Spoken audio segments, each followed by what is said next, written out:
मुख्यमंत्री एकनाथ शिंदेंनी नाव न घेता उद्धव ठाकरेंना लगावलाय। विकास विरोधी लोकांना आम्ही करत असलेल्या कामांवर बोलण्याचा अधिकार नाही असं त्यांनी म्हटलंय। दरम्यान पापाचा घडा भरलेल्यांना भुईसपाट करणार अशा शब्दात उद्धव ठाकरेंनी शिंदेंवर पलटवार केलाय। तर तिकडे शिंदेंबाबत बोलल्याशिवाय ठाकरेंच्या दिवसाची सुरुवात होत नाही असा टोला आमदार संजय शिरसाट यांनी लगावला।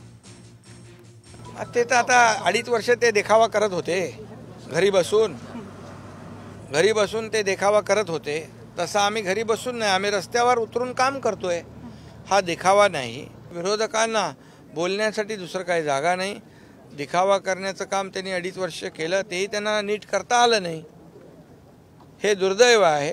त्यामुळे आमच्या कामावर बोलण्याचा नैतिक अधिकार त्यांना नाही। आज सुद्धा आपल्या समोर जे उभे आहेत सगळे खोकेवाले, खोके देणारे, खोके घेणारे, आज तर त्यांनी पक्ष चिन्ह सगळं घेतलं तरी उठता बसता स्वप्नात त्यांना उद्धव ठाकरे दिसतो। कारण उद्धव ठाकरे एकटा नाहीये, उद्धव ठाकरे सोबत महाराष्ट्र आहे। खऱ्या अर्थानं त्यांना आम्ही दिसतोय। रोजचा दिवस जर पाहिला, एकनाथ शिंदे आमदार, त्यांचे मंत्री, त्यांच्यावर टीका करूनच याच्या दिवसाची सुरुवात होते। 10 तारखेनंतर जेव्हा विधानसभा अध्यक्ष निर्णय देतील त्यानंतर जे आपल्याकडे आहेत त्यांना सांभाळण्याचा प्रयत्न करा।